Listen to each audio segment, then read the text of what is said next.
Olá, sejam muito bem-vindos a mais um episódio do podcast O Tempo de Evoluir. E hoje eu estou com ele, que é mentor do treinamento Coach no Serviço Público, é advogado e também escritor de um livro. Dr. João Paulo Júnior, seja muito bem-vindo. Olá, Brenda. Olá a todos que estão nos vendo nesse momento. É um grande prazer estar aqui, uma grande honra participar desse podcast, idealizar esse podcast, porque esse é um projeto que a gente já vem construindo há 5 anos e, graças a Deus e com todo o esforço, a gente conseguiu colocar aqui no ar e a gente espera que faça de fato a diferença na vida das pessoas, porque foi feito com muito carinho para todos que precisam, de alguma forma, dessas ferramentas e precisam conhecer todas essas ciências por trás desse projeto Coach no Serviço Público. É uma honra estar aqui com o senhor, Dr. João Paulo. E a gente sabe que a proposta desse podcast e também de todo o projeto do senhor é uma proposta única mesmo. Só que conta pra gente, como foi que surgiu essa ideia? Olha, Brenda, eu estava em 2016, ali no mês de abril, maio de 2016, eu estava fazendo minha formação em coach pela Febracis, tá, que é a empresa do Paulo Vieira, considerada hoje a maior empresa de coaching do mundo. E ao conhecer esse ambiente, digamos assim, lá da Febracis, eu simplesmente me apaixonei pelo processo. E fiz todas as formações da Febracis, inclusive nós temos aqui 2 troféus que fazem parte do acervo lá de todos os cursos que eu acabei fazendo. E dentro lá da formação, todos os alunos eles são instigados, né, eles são, digamos, forçados a ter uma missão de vida. Dizer o que é que você vai pegar esse conhecimento que você está adquirindo e o que você vai fazer com ele. Que diferença você vai fazer na vida das pessoas com esse conhecimento que a gente está te dando. E aí surgiu a ideia, já que eu trabalhava na época há 25 anos no serviço público, hoje já tem mais um pouquinho de tempo, e aí me veio a ideia de colaborar de alguma forma com a melhoria do serviço público, seja trabalhando a inteligência emocional com os servidores, seja com os gestores, ou com as próprias pessoas que utilizam esse serviço. Então, veio essa ideia e desde 2016 a gente vem lapidando, vem melhorando, vem dando palestras e treinamentos, né? Justamente sobre esse projeto. E nós criamos aí um plano piloto, digamos assim, um projeto piloto dele, e estamos colocando já em prática em algumas prefeituras e tem tido uma aceitação fantástica, né? Os servidores eles adoram os treinamentos, são treinamentos que têm muita dinâmica, muito conhecimento e interação entre os participantes. E a gente coloca tudo em prática, todo esse conhecimento que é muito teórico, a gente coloca também em prática e as pessoas vivem o treinamento, né? A gente chama de workshop, por quê? Porque realmente, de fato, é uma oficina, né? As pessoas, elas põem em prática, né? Elas usam as ferramentas para justamente ficarem pessoas melhores e profissionais melhores. Muito interessante. Mas o nome Tempo de Evoluir, o senhor tirou de alguma ideia? De onde é que surgiu para nomear o treinamento? Bom, na verdade, os treinamentos, cada um têm um nome diferente, né? O podcast que nós estamos aqui construindo a partir desse momento tem um nome, O Tempo de Evoluir, baseado, né, e com a inspiração do livro, que em 2021 eu fui convidado a escrever com mais 34 outros coaches do Brasil e do mundo. E aí, esse livro, no lançamento em 2021, em plena pandemia, olha só, a gente conseguiu lançar. Histórico no meio de uma situação bem difícil. Nós fizemos o lançamento, inclusive, online, né, porque não foi possível fazer, era na época justamente que havia aquela proibição e a restrição de contato, e o lançamento acabou sendo feito de forma virtual, mas de qualquer forma foi fantástico escrever esse primeiro livro, e eu tenho certeza que vai ser o primeiro de muitos que eu espero, porque escrever um livro era uma das minhas metas, né, antes dos 50 anos, e acabei, graças a Deus, realizando esta meta justamente no ano em que eu completei 50 anos. Então, para mim, foi um marco, né, foi um divisor de águas na minha vida, e em homenagem a isso, em homenagem a essa grande conquista, eu acabei colocando o título do nosso podcast, que estamos apresentando, de O Tempo de Evoluir. Então, assim, é uma satisfação muito grande. Uma grande conquista. E a gente espera que esse podcast siga durante muitos e muitos anos e espero que também seja uma das ferramentas para fazer diferença na vida das pessoas. Entendo. O treinamento, ele busca ampliar como é que o servidor ele interage, pelo que eu estou entendendo. Mas qual é a principal missão dele? Olha, a principal missão do projeto em si, né, que inclui vários treinamentos, é você tornar o servidor público uma pessoa melhor e, consequentemente, também um profissional. A gente investe ali em vários pilares, né? Dentre eles, por exemplo, a gente tem um pilar autoconhecimento, para que o servidor possa, de fato, se conhecer. A gente já tratou, inclusive, desses pilares e desses treinamentos no nosso primeiro podcast. Então, a gente trata autoconhecimento, a gente trata de produtividade, de eficiência, de autorresponsabilidade. Então, são vários pilares que são trabalhados dentro do projeto, que hoje consta com 30 treinamentos diferentes para que o servidor ele possa se desenvolver não só como profissional, mas também como pessoa. Porque a gente entende no coach integral sistêmico, que foi de onde eu saí, né, a minha raiz como coach é coach integral sistêmico, e ele é chamado dessa forma integral, porque ele integra razão e emoção, e sistêmico porque ele trabalha várias áreas da nossa vida. A área da saúde, a área do intelectual, a área da família, a área profissional. Então ele não é só voltado para o ambiente profissional, como a gente tem muitas formações por aí. Ele também é voltado para a área pessoal. E aí, quando a gente, nos nossos treinamentos, a gente faz todas essas dinâmicas e presta esse conhecimento para os servidores e os gestores, a gente acaba por ter o objetivo de fazer com que eles se tornem pessoas melhores e também profissionais melhores. Era até uma pergunta que eu ia fazer ao senhor. É focado somente no serviço público em si, ou ele vê também outras necessidades dos servidores, como vida pessoal e alguns outros problemas que ele pode vir a ter? Excelente pergunta. A gente foca no serviço público por quê? Porque foi o nicho, né, que eu quis trabalhar, né? O segmento de mercado que eu quis trabalhar, justamente por conta da experiência que eu tenho já de 25 anos, hoje já são um pouco mais, né, já são 28 anos que eu tenho no serviço público. Então, essa experiência me fez perceber quais eram as dores, quais eram os problemas que havia dentro do serviço público. Eu conheço o serviço público de dentro, tá? E a gente sabe o que é que os gestores passam, o que os servidores passam, e a gente conhece os problemas profundamente. Então, com base nesse conhecimento e nessa experiência, nós preparamos esses treinamentos justamente para focar naquelas dores, naqueles problemas, para que a gente pudesse encontrar soluções para eles. Então, dentro disso, a gente trabalha o profissional, servidor público, mas também trabalha a pessoa, servidor público. Por quê? Porque a gente espera que ele saia de lá, de cada treinamento desse, mais instigada a ser uma pessoa melhor. Isso, né? Levando esse conhecimento e levando também essa digamos, a luz que ele tem lá dentro desse processo para a sua família, para o seu convívio em sociedade, os relacionamentos de todas as formas, com filhos, com esposa, com marido, com pai, com mãe, com pessoas ali da sua comunidade, seus vizinhos, seus amigos e seus outros familiares. Então, como ele trabalha de forma integrada e sistêmica, de fato, eu acredito que possa ser um divisor de águas na vida das pessoas participar de todos esses treinamentos. É muito interessante mesmo. Só que, doutor, a gente vê que o servidor público tem várias dificuldades, certo? E uma competência que ele poderia desenvolver bem seria a autorresponsabilidade, que eu vi que o senhor trabalha bem essa ferramenta. Poderia falar um pouco para a gente como é que aplica essa autorresponsabilidade, como é que o treinamento se preocupa em melhorar essa autorresponsabilidade do servidor?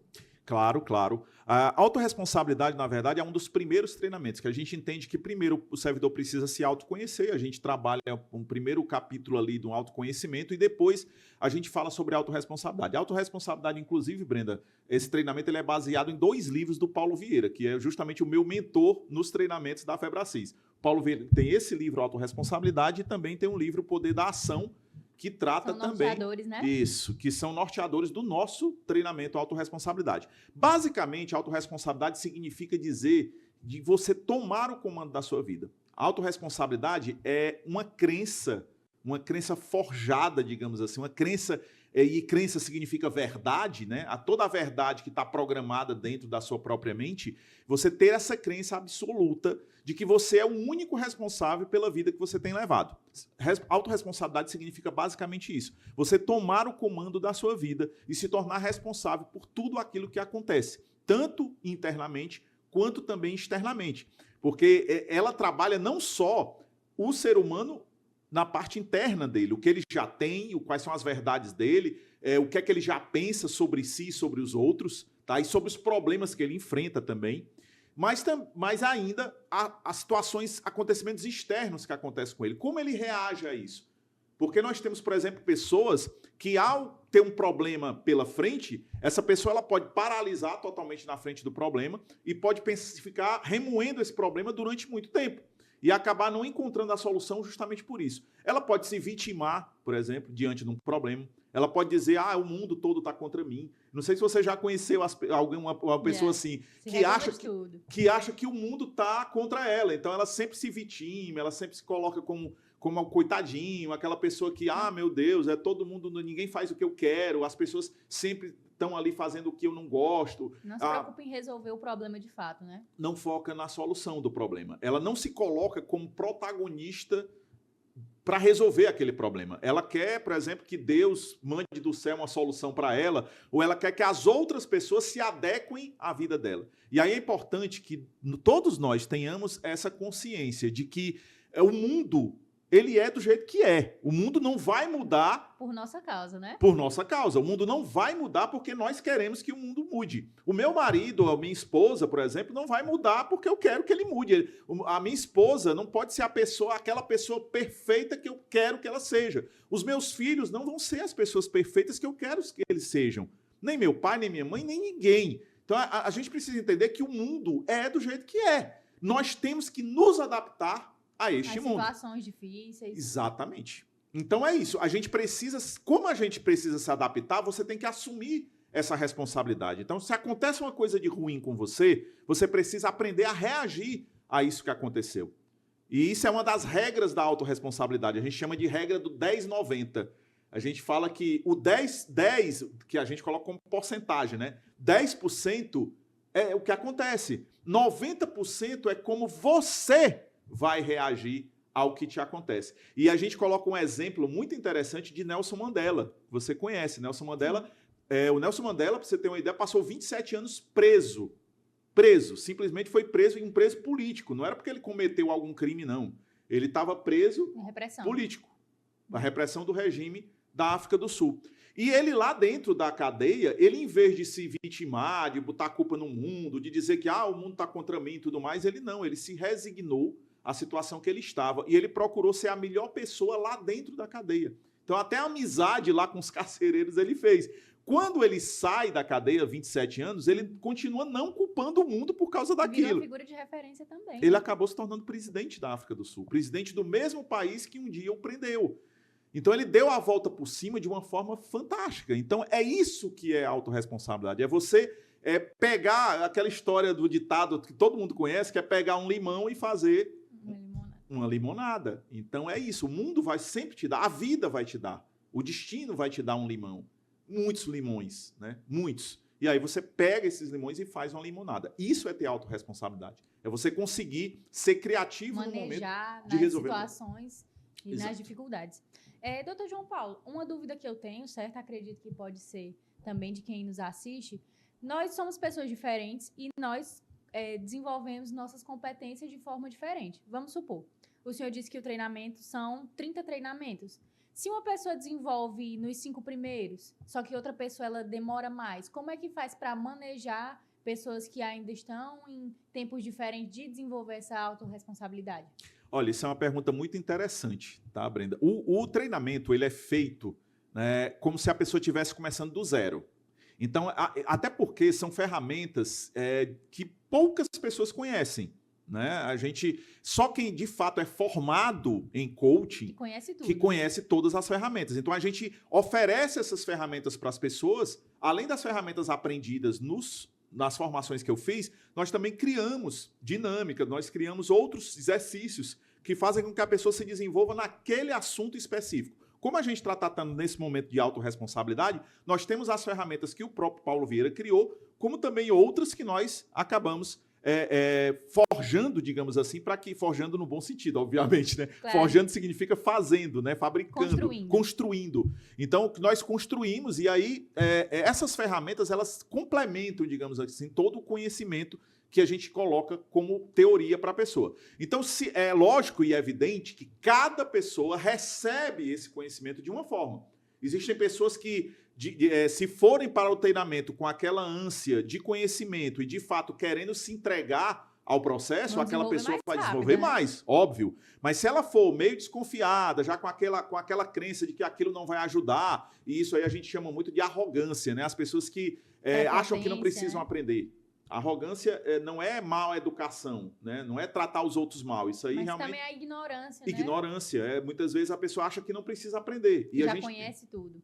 Ou que acha que aquilo não vai ajudar, que a vida dela já está daquele jeito mesmo e aquilo ali não vai ajudar. E muitas pessoas realmente, de fato, vão para um treinamento desse, de autoconhecimento, de inteligência emocional, achando que não precisam daquilo. E esse é que é o problema, muitas vezes, de a vida da pessoa continuar do jeito que está. Se a pessoa focar no treinamento de autorresponsabilidade, ela vai ter uma ferramenta tão poderosa, mas tão poderosa, que vai assim, mudar a vida dela para sempre. Para sempre. Como mudou a minha.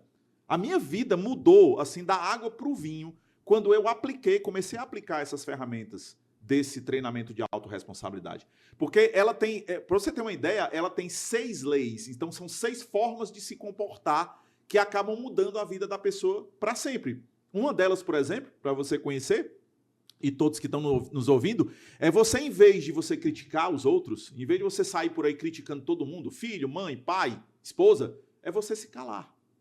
Simplesmente, em vez de criticar, você se calar. Porque se você for prestar atenção, na hora que você critica alguém, você está ofendendo aquela pessoa.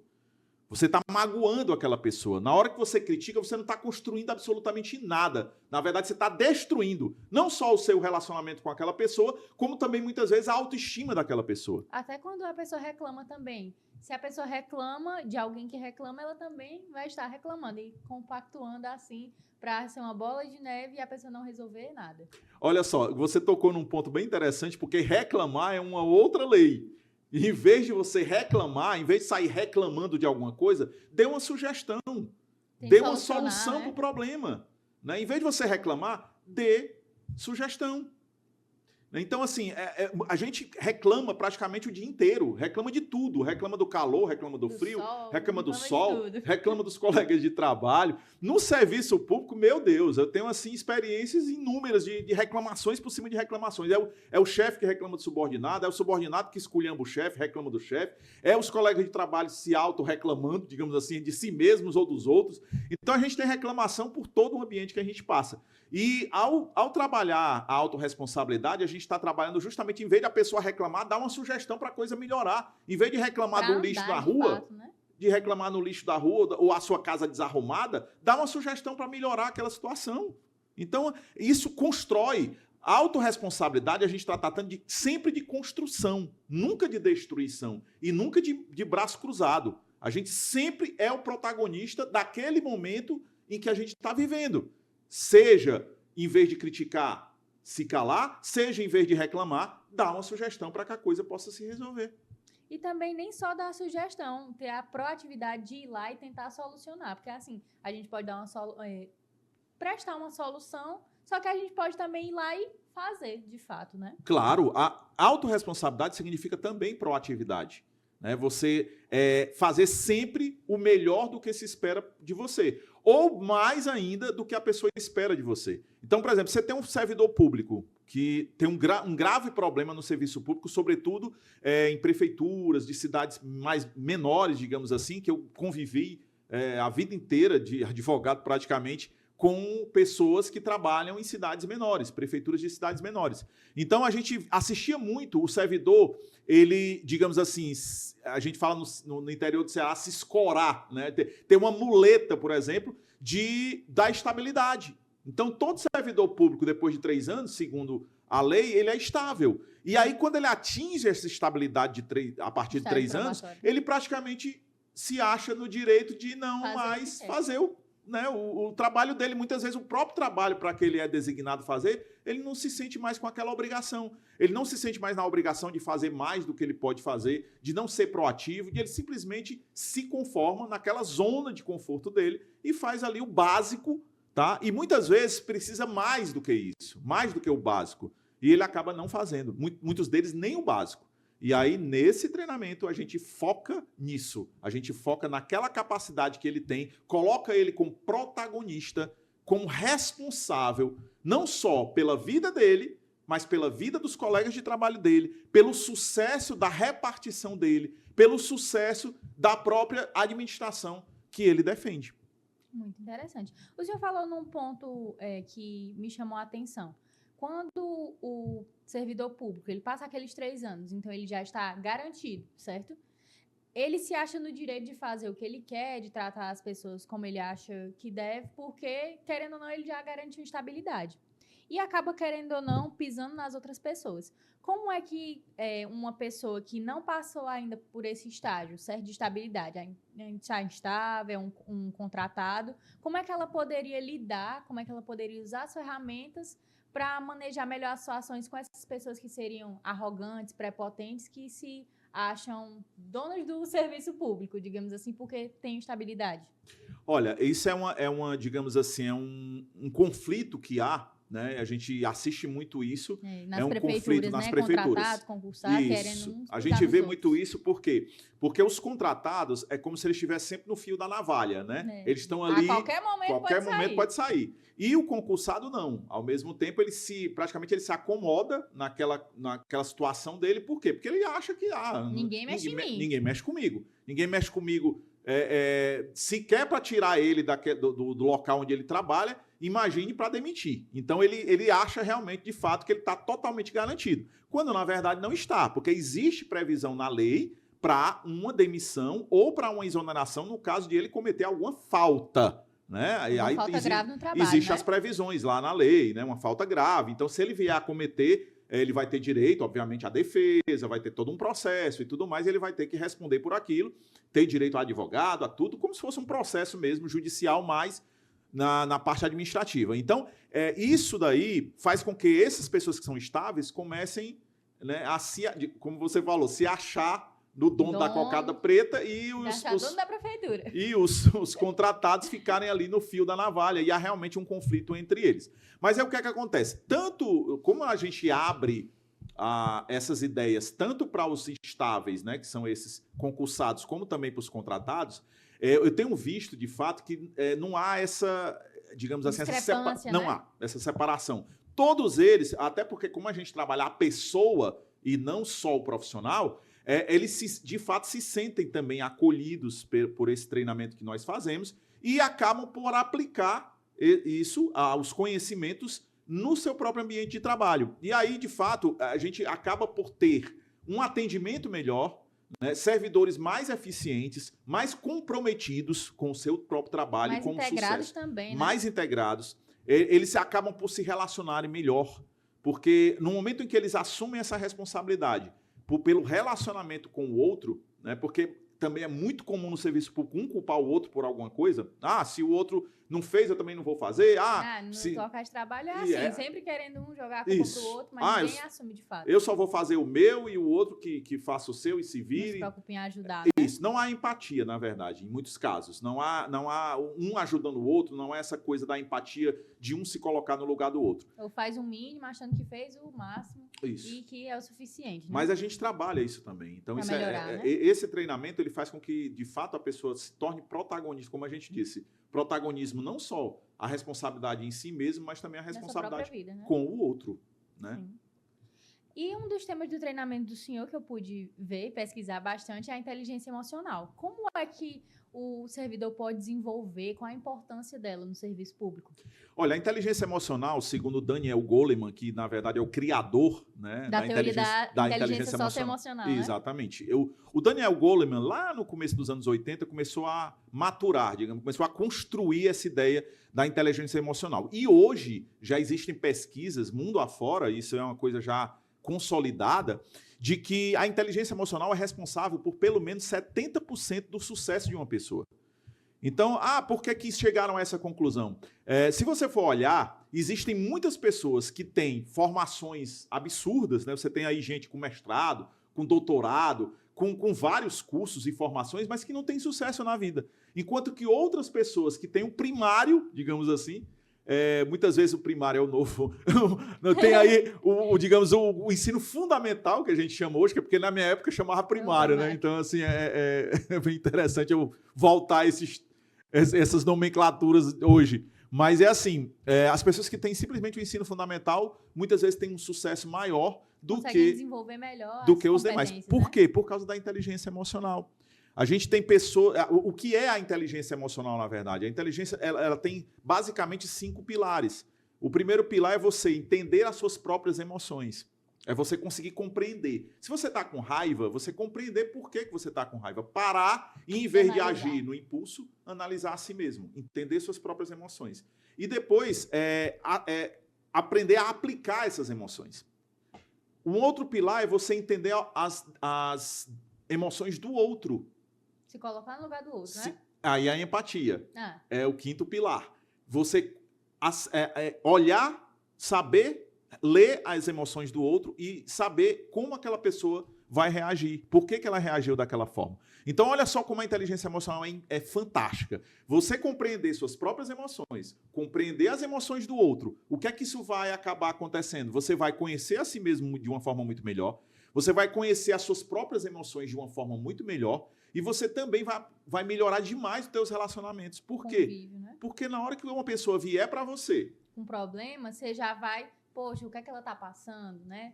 Ou como é que é a situação dela? Porque a gente tá muito nessa de julgar. Vamos supor, aconteceu uma situação, meu colega de trabalho não veio, ou teve alguma falta, que seja algum deslize. Nosso primeiro instinto é julgar, não quer trabalhar, é um preguiçoso. Mas acho que com o seu treinamento, as pessoas podendo trabalhar essa inteligência emocional, a empatia, se colocar no lugar do outro, poxa, pode estar passando por algum problema, pode estar com alguma situação difícil. E em vez de julgar, estender a mão, ou talvez se oferecer para a pessoa conversar e até se sentir melhor, né? Ou entender também, Brenda, que aquele episódio foi um episódio isolado. Sobretudo, não é a vida dela, não se resume a isso, né? Sobretudo se aquela pessoa ela sempre foi um servidor, digamos, um funcionário exemplar, que chega sempre na hora. E aí, porque uma vez ele faltou de alguma forma, a pessoa já julga, acha, tá aí, eu não disse, não sei o quê, aquela coisa, ninguém é perfeito, papá. Aquela coisa de que sempre se fala, né? De que se não fizer o 100%, fez o 99%, mas não fez o 100%. A pessoa só olha para aquele 1% errado e os outros 99% certo.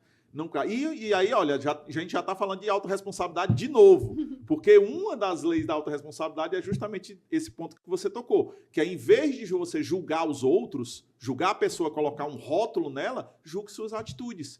Então, se você, de alguma forma, me tratou mal, qualquer dia, né, eu não vou te julgar e te colocar e já te colocar um rótulo dizendo que tu é antipática, que você é uma pessoa ruim e tudo mais. Não, eu olho tua emoção que você teve, percebo analiso por que você agiu daquela forma e converso com você. Eu já passei inúmeras situações, inclusive no trânsito, que é onde muita gente briga, né, no trânsito, pelo menos 5 situações que eu posso lembrar, a gente pode contar essas histórias numa outra oportunidade, mas pelo menos 5 oportunidades em que depois que eu apliquei a autorresponsabilidade, evitei uma confusão, evitei prejuízo, evitei perda de tempo. Então, evitei um monte de situações que poderiam se desenrolar daquele acontecimento. Então, quando a gente aprende, a gente costuma lidar muito melhor com as situações, com os problemas, inclusive até, digamos assim, na sua vida pessoal. Você aprende a entender melhor o teu companheiro, a tua companheira, tá? Por exemplo, você pode entender muito melhor o teu namorado, o teu marido, se você for casada, ou a tua esposa, se você for casado, o teu companheiro, teus filhos, aprender muito mais sobre aquelas pessoas que você convive diariamente, compreender as emoções dela, se sentir responsável por a reação que você tem quando aquela pessoa traz para você um problema ou te trata mal ou de alguma forma sai ali daquela normalidade da convivência do dia a dia. Então, a inteligência emocional como a gente diz, é uma ferramenta que é responsável por 70% do sucesso da pessoa. E, de fato, quando a gente fala sucesso, é em todas as áreas. É um sucesso na vida pessoal e um sucesso na vida profissional, na vida financeira, na saúde, em todas as áreas da nossa vida. A inteligência emocional tem que estar presente para que a gente possa ter uma vida melhor. Tá, agora eu tenho uma dúvida. Vamos supor que uma servidora, ela foi aos seus treinamentos, acompanhou tudo certinho e aprendeu de fato as ferramentas necessárias. E ela aplica isso na vida dela, inclusive no relacionamento. Só que o companheiro não está aberto a tá junto com ela nessa resolução de problemas. Só ela que tá dando o braço a torcer, só ela que tá tentando fazer com que dê certo. Como é que ela pode manejar essa situação? Como é que ela pode desenvolver, já que uma pessoa não tá ali disposta a ajudar? É uma excelente pergunta que você fez, porque dentro dos treinamentos a gente tem várias situações em que, de fato, aquela pessoa ela pode Não conhecer... tá aberta, né? Mas assim, o ideal, de fato, é que em determinados treinamentos, aquela pessoa que convive com o servidor também compareça. Inclusive, nós estamos estudando, né, situações em que o servidor convide o seu companheiro ou a sua companheira para participar daquele treinamento. Inclusive, pessoas com quem ela precisa, digamos assim, Lidar refazer. Dia, né? E refazer o relacionamento. Muitas vezes a pessoa está magoada de alguma forma e no treinamento ela consegue reavivar aquele relacionamento. Então, por exemplo, a gente tem um dos treinamentos que a gente, dentro do nosso projeto, é As 5 Linguagens do Amor, baseado num livro de um autor chamado Gary Chapman, onde ele simplesmente mapeou, olha que coisa incrível, ele mapeou 5 formas de você agradar a outra pessoa. E que talvez você não soubesse. Você passa a conhecer as linguagens. Porque assim, né, o senhor até falando um ponto importante, as 5 linguagens do amor. Pode ser que a pessoa esteja vendo que ela não está se esforçando tanto, mas é porque aquela não é a linguagem dela, ela pode estar demonstrando de outra forma. Acredito ser até uma forma dela ver outra perspectiva. Ela está se importando, mas é do jeito dela. Está tentando solucionar, não é? Sim, sim. Muitas vezes você acha que determinado comportamento que você tem vai agradar o outro e, na verdade, não vai. Tá? Porque não é o jeito dele. Não é a forma. Porque assim, eu te pergunto, Brenda, qual é a melhor forma de linguagem que existe? A melhor forma de você expressar sentimento? É claro que é com amor. É com o amor que você expressa os melhores dos sentimentos. Constrói as relações. Constrói as melhores relações. Então, essas 5 linguagens, isso vai ser inclusive objeto de um episódio nosso aqui, né? A gente não vai aprofundar muito por isso, mas a gente vai tratar disso em um outro episódio. Mas a gente pode adiantar um pouquinho dizendo o seguinte, olha, muitas vezes o seu filho, para quem é pai e mãe que está nos ouvindo nesse momento, o seu filho, a linguagem do amor dele é tempo de qualidade. O que é o tempo de qualidade? É você passar tempo com ele, é você brincar com ele, é você conversar com teu filho, é ler a historinha, é assistir TV com ele. Nas apresentações de escola, né? Ir para a apresentação de escola, mostrar o pertencimento, mostrar a importância do seu filho, a presença. Isso é o tempo de qualidade. E você pode cobrir essa criança, esse adolescente, de presentes, que também é outra linguagem do amor, presentes, mas não é a dele. Então ele vai sentir como se não fosse amado, Isso. porque ele não está reconhecendo. Porque a linguagem não é certa, você não está falando a linguagem certa. É como se você estivesse falando inglês para alguém que só entende francês, ou falando francês para quem entende português. Não vai casar, a pessoa não vai entender, né? Não vai ter compreensão. Então, lá nesse nosso treinamento, a pessoa vai aprender como agradar. E aí a gente responde a tua pergunta, mas como é que eu faço para que aquela pessoa consiga entender que aquele treinamento, para mim, me transformou e pode transformar ela também? Primeiro, você vai ter que descobrir de que forma você vai agradar essa pessoa. Quando você descobrir, tocar o coração dela, porque ninguém conhece melhor as pessoas do que você mesmo, que convive com ela, você vai ter a ferramenta necessária para abrir esse coração dessa pessoa e saber como tocar esse coração. E isso acontece mais de uma forma assim mágica. Mágica, porque... Destrava, né? Destrava, porque você não estava falando a linguagem certa, não estava falando a linguagem correta. E aí, de repente, você consegue tocar no coração dela, falando a linguagem correta. Brenda, é simplesmente fantástico. Bem, né? É fantástico, é fantástico. Eu já apliquei na minha própria casa essa linguagem, já fui aplicado, digamos assim, a minha esposa aplicou comigo, eu apliquei com ela, e olhe, os resultados foram simplesmente fantásticos. E não só com ela, mas com meus filhos, com as minhas filhas. É então, uma habilidade, isso, né? É você falar a linguagem dela. É falar a linguagem que ela entende, que ela aceita, que ela acha mais preponderante para a sua própria personalidade. Então, isso é mágico, é mágico. Eu garanto para você, por experiência própria, que é uma coisa mágica. Uma competência muito boa. Doutor, o senhor falou anteriormente sobre crenças. Assim, no serviço público, essa crença se relaciona como? É a crença que eu tenho de religião?